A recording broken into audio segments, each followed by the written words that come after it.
Hey, this is DB with Diesel Power Source. We're out driving my 2017 Ram 3500 dually. And as many of you know, I previously had our S300 73 VGT with just a 3-stage actuator, no exhaust braking. I've been running our S300 73 with the new electronics. About a week ago, I had it installed. Well, a couple weeks ago, because I've been driving before I took it a week ago to Lake Powell with our trailer and boat. And the responsiveness of the turbo was the biggest change I felt, besides the exhaust braking. Spanish Fort Canyon, it was a breeze going up and over and down. The exhaust brake performed flawless. Starting position on the VGT is user selectable on the fly. You have multiple positions where you can open up the vanes.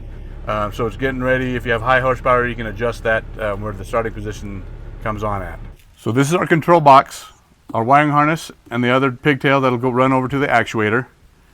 And then you'll take the wires into the cab, and you'll have a shift on the fly, user selectable starting position for the vanes. Right now I have it on 7, which works best with my tuning, and you can do it wherever you want to do this vane position. And then obviously the exhaust brake on or off. And then we do have a USB that you can plug in for data logging, or if we have a firmware update for our CPU. So if you're looking to change out your turbo on your 6.7 Cummins, there's really only 2 options: stock turbo or go an aftermarket S300 or S400 turbo. Why I chose to do the 3rd gen swap is because it's a turbo manifold swap out.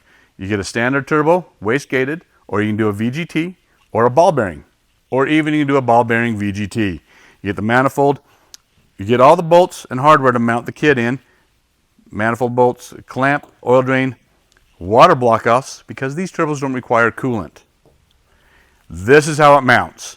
Turbo, manifold, air intake, stock-wise, or you're an aftermarket, go to the face of it, your intercooler pipe, and then the factory cast exhaust elbow V-band clamps to the back of this. We also have, for you S400 frame guys, T4 manifold, turbo. It comes with some extra components because of the air intake and then the intercooler boot.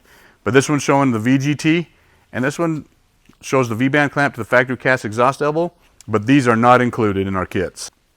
So when my stock turbo went out, this is the best option I had, was to go our 3rd gen swap kit. It was the easiest and quickest install.